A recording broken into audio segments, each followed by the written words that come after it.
วนมอนแห่งนี้นี่เป็นฐานถิ่นสดใส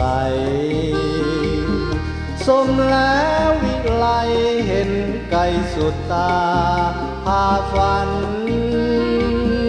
ท้องถิ่นลำเนายาวเหยียดได้หลายหลักกิโลนั้นเป็นเขตมหันต์ในกำแพงนคร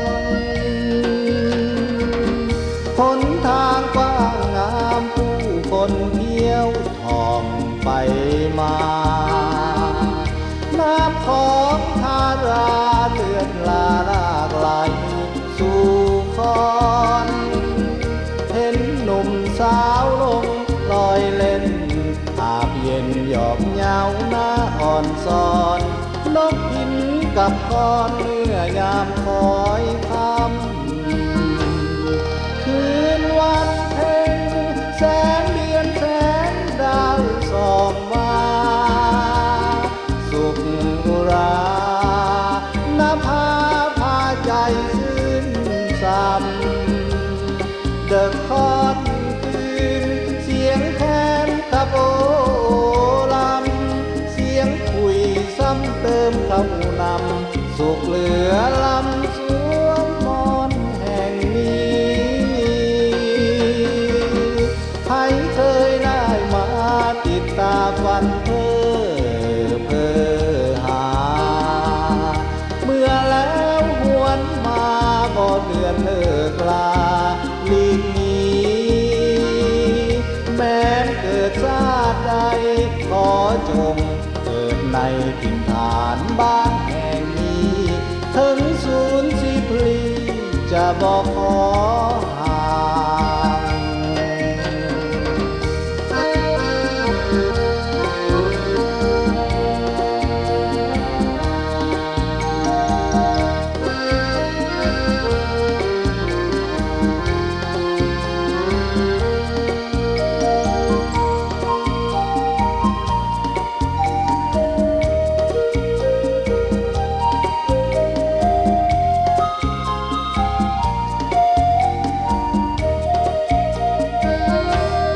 คืนวันเพ็ญแสงเดือนแสงดาวส่องมาสุขอุราณภาพาใจซื่นซ้ำเดอะคอนคืนเสียงแคนกับโอลำเสียงคุยซ้ำเติมเข้านำสุขเหลือลำสวนมอนแห่งนี้ใครเคยได้มาติดตาฝันเพ้อหา